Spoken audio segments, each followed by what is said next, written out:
So, too, here in New York City, and another Fox News alert. Former President Donald Trump is set to plead not guilty later today to 37 charges over his handling of classified top-secret documents, many of which were found at Mar-a-Lago. The city of Miami is ramping up security now as police are bracing for large protests on both sides. Wow, Jonathan Serrie is live outside the federal court in Miami with the latest. Jonathan, what's around you? Yeah, good morning, Brian, Steve, and Ainsley. Things are pretty quiet right now, mostly just media out here, but the morning's young and we anticipate that there will be protesters out here throughout the day. Certainly something that law enforcement is prepared for. The hearing expected to take place around 3 o'clock this afternoon. As he awaits this hearing, former President Trump is staying at his Doral Golf Resort. When he arrived yesterday, there was a mix of protesters and supporters gathered outside. Some of the protesters holding a sign that read, "Lock him up," but mostly supporters out there, one of them even flying all the way from California. These supporters believe Mr. Trump is being unfairly targeted. As for the former president's legal strategy, here's what he told radio host Howie Carr. Are you going to make a statement in court tomorrow? No, I doubt it. I'll just say not guilty. I didn't do anything wrong. Did nothing wrong. Presidential Records Act. It's not even a criminal event. There is no criminality here. It's ridiculous. And these people, look, they're using it. It's election interference. They're using it to get elected.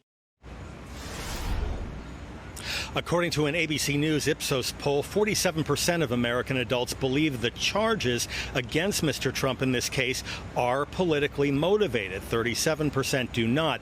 But the same poll found 48% believe the former president should have been charged with a crime in this case. 35% do not. In anticipation of protests outside the courthouse later today, additional law enforcement have been brought in. Miami city officials say they're prepared for contingencies, but are optimistic there will be no major problems. We have extremely high confidence of the residents and the folks that live here in the city of Miami. They are used to demonstrating, they are used to exercising the First Amendment rights, and they are incredibly respectful and supportive of law enforcement. And the judge who will be presiding over this afternoon's hearing issued an order that reporters and other members of the media cannot bring cell phones or other electronic equipment in the courthouse. As you know, federal courts ordinarily do not allow cameras in the courtroom. Several media organizations had petitioned the judge for an exception to allow photographs before the hearing because of the historic nature of these criminal charges against a former president, but that request was also denied. Back to you guys. So, Jonathan, reporters like you down there, you're going to have to go into the courtroom, listen to what happens in these rooms. There's going to be an overflow room for reporters if they can't fit in the original courtroom, and then you have to run back outside in front of cameras like we're seeing today.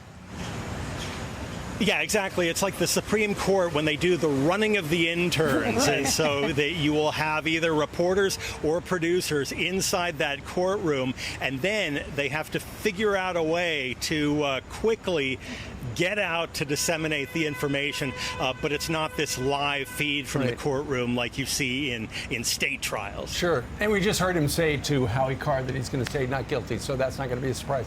Jonathan, real quickly, so at 3 o'clock he's going to surrender and be processed. He's going to be arrested.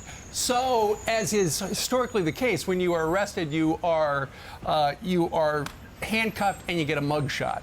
Are either of those things going to happen today?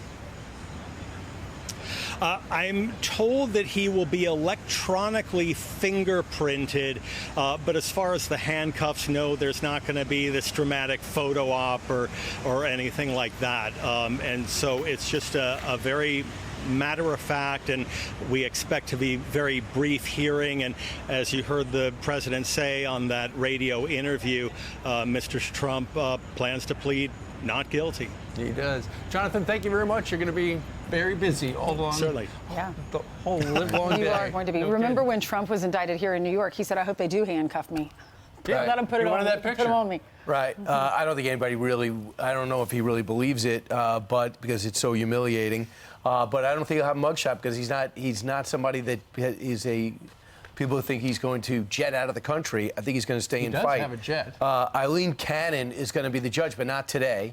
But she'll be ultimately making some big decisions. For example, the defense will try to throw out the Corcoran testimony. That is when Donald Trump's lawyer was forced to testify against his client. They're going to say it was unjustly done. They're going to also try to throw out some of the testimony from other witnesses that they said that they were pressured and forced to testify or say things they didn't believe. Right. There's also something, and that is the top secret documents. Did Jack Smith make a deal that we're going to enter these top secret documents into evidence to charge him under the auspices that we will not reveal the contents of these top secret documents? And if the judge goes, no, you can't just try him for documents, we're going to have to show them what's in it. If that happens, Jack Smith's going to have to possibly take back and reduce the number of counts against the president. Just some of the motions that good attorneys would put forward. As this unfurls in the coming months.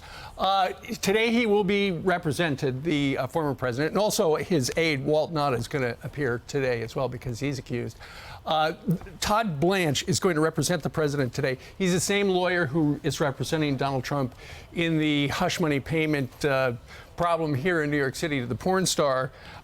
It's interesting, according to the New York Times and the Washington Post both, apparently yesterday, Mr. Trump spent the day trying to find a qualified Florida lawyer to join his defense team because a number of Florida lawyers declined to take the case.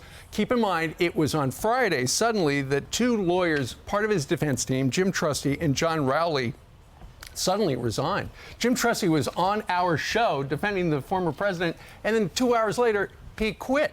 So anyway, down in Florida, and is the case in federal magistrate court, you've got to have somebody who is either a member of the Florida bar or who is sponsored by a member, and they're looking for somebody else to essentially join the club. Well, the magistrate judge, Jonathan Goodman, will preside over the arraignment today, but then the female judge that you were talking about, we saw her picture, that's someone who was appointed by Trump and will actually have the case. I'm Steve Doocy. I'm Brian Kilmeade. And I'm Ainsley Earhart. And click here to subscribe to the Fox News YouTube page to catch our hottest interviews and most compelling analysis.